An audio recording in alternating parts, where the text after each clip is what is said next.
Olá, querido ouvinte. Seja muito bem-vindo ao Minuto Escola Sabatina. Hoje é 5 de novembro, terça-feira. Neste trimestre, nosso foco será o estudo de temas do Evangelho de João, uma obra-prima escrita com a orientação do Espírito Santo. Nosso verso para memorizar está em João, capítulo 12, versículo 32, onde lemos: "Mas eu, quando for levantado da terra, atrairei todos a mim." O tema em destaque para o nosso estudo de hoje é aceitação e rejeição. Agora, antes de começarmos o estudo de hoje, vamos nos entregar nas mãos de Deus em oração. Convido você a fechar os olhos e orar comigo. Querido Jesus, nosso pão da vida e fonte de salvação eterna, agradecemos por teu sacrifício e pela tua presença em nossas vidas. Hoje, ao estudarmos sobre aceitação e rejeição, queremos reconhecer que nem sempre entendemos a profundidade do teu amor e o propósito da tua missão. Ajuda-nos, Senhor, a não buscarmos em ti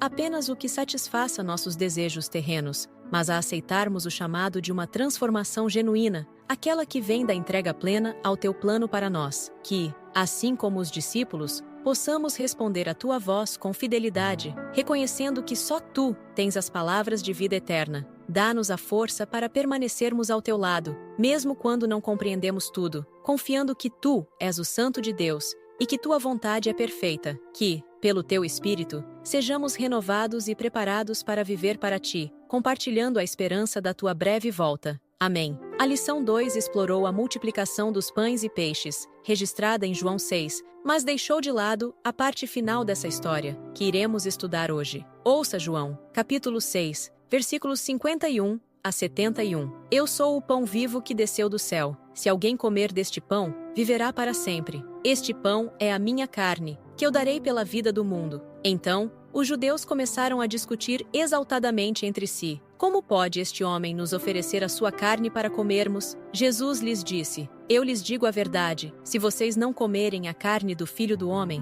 e não beberem o seu sangue, não terão vida em si mesmos. Todo aquele que come a minha carne, e bebe o meu sangue, tem a vida eterna, e eu o ressuscitarei no último dia, pois a minha carne é verdadeira comida, e o meu sangue é verdadeira bebida. Todo aquele que come a minha carne, e bebe o meu sangue, permanece em mim, e eu nele. Da mesma forma como o Pai que vive me enviou, e eu vivo por causa do Pai, assim aquele que se alimenta de mim, viverá por minha causa. Este é o pão que desceu dos céus. Os antepassados de vocês comeram o maná e morreram, mas aquele que se alimenta deste pão, viverá para sempre. Ele disse isso quando ensinava na sinagoga de Cafarnaum. Ao ouvirem isso, muitos dos seus discípulos disseram: dura é essa palavra, quem pode suportá-la? Sabendo em seu íntimo que os seus discípulos estavam se queixando do que ouviram, Jesus lhes disse: isso os escandaliza? Que acontecerá se vocês virem o Filho do Homem subir para onde estava antes? O Espírito da vida. A carne não produz nada que se aproveite. As palavras que eu lhes disse são espírito e vida. Contudo,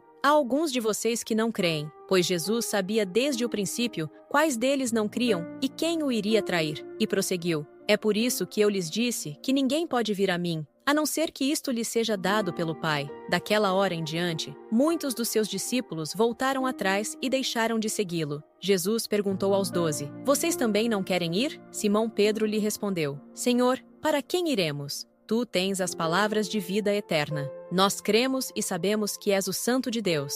Então Jesus respondeu: não fui eu que os escolhi, os 12? Todavia, um de vocês é um diabo. Ele se referia a Judas, filho de Simão Iscariotes, que embora fosse um dos 12, mais tarde haveria de traí-lo. Pergunta 3. O que foi que Jesus disse e que as pessoas não conseguiram aceitar?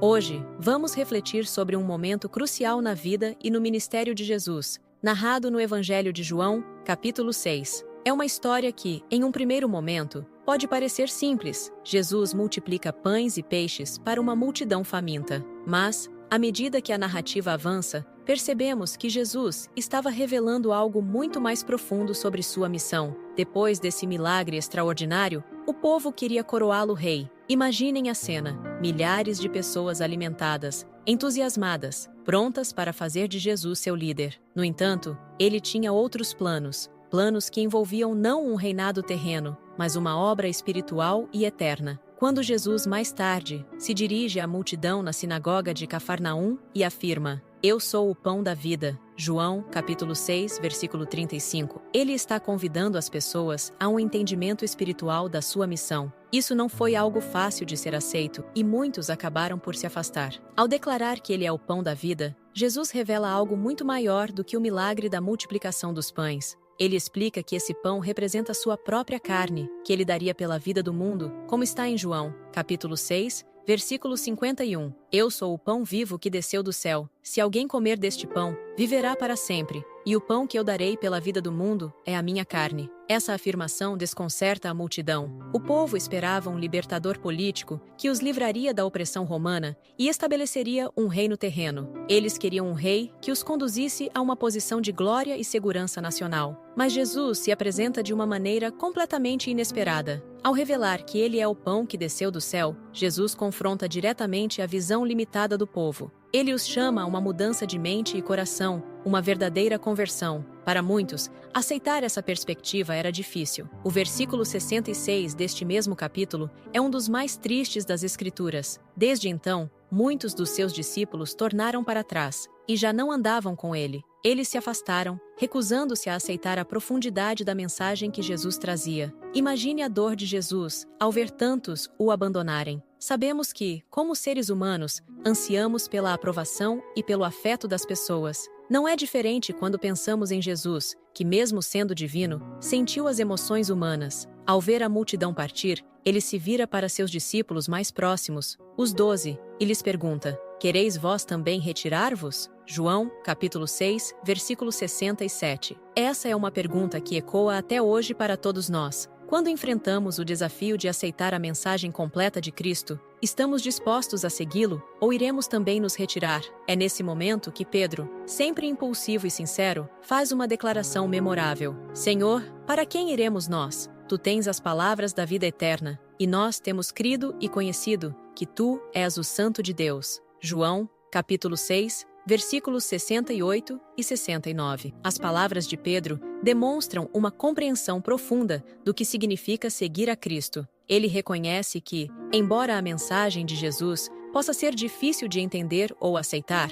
ele é o único caminho para a vida eterna. Pedro e os outros discípulos haviam caminhado com Jesus, testemunhado seus milagres e ouvido seus ensinamentos. Eles sabiam, por experiência, que não havia ninguém como Jesus. Ainda que nem sempre entendessem tudo sobre a missão de Cristo, estavam convictos de que ele era o Messias prometido. Essa passagem nos deixa uma lição poderosa sobre aceitação e rejeição. Jesus nos convida a ir além das expectativas terrenas e a enxergar seu sacrifício e seu propósito eterno. O povo que desejava um rei humano rejeitou Jesus como o pão da vida, pois não estavam prontos para aceitar a conversão que ele trazia. Eles buscavam um libertador que atenderia aos desejos temporais, mas Cristo nos oferece uma libertação do pecado e uma vida nova em Deus. Hoje, essa pergunta de Jesus permanece atual. Quereis vós também retirar-vos? Diante das dificuldades, dos desafios de seguir a Cristo, estamos dispostos a permanecer ao seu lado? Que possamos responder como Pedro, declarando nossa fé e confiança nas palavras de Jesus, reconhecendo que Ele é o Santo de Deus, o único capaz de dar sentido e eternidade às nossas vidas.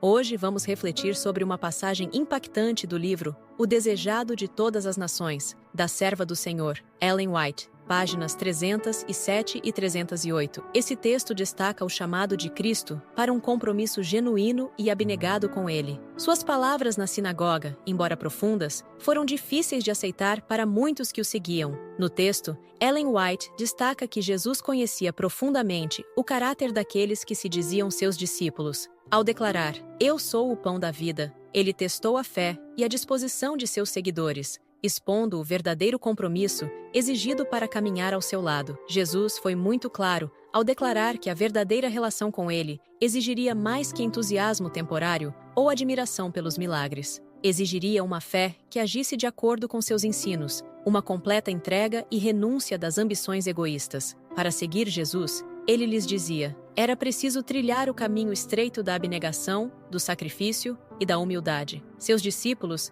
se quisessem realmente ser moldados pelo seu caráter e participar da sua natureza, precisariam abandonar os próprios desejos e tomar a cruz. Este chamado para uma vida de entrega era uma prova tão grande que muitos perderam o entusiasmo que antes tinham, especialmente aqueles que sonhavam em coroá-lo como rei terreno. Ellen White nos lembra que, diante desse discurso, muitos passaram a ver Jesus de uma forma diferente. Para eles, suas palavras soaram como uma confissão de que ele não era o Messias que esperavam. Buscavam um líder que os libertaria do jugo romano e lhes proporcionaria uma recompensa imediata e terrestre. A noção de um reino espiritual, que exigia mudança de coração e renúncia ao orgulho e ao egoísmo, era um chamado que eles não estavam dispostos a atender. Aqueles que seguiam Jesus por interesses egoístas não aceitaram a ideia de uma vida de abnegação e renúncia. Queridos irmãos e irmãs, essa passagem nos faz refletir sobre o tipo de compromisso que temos com Cristo. O verdadeiro chamado de Jesus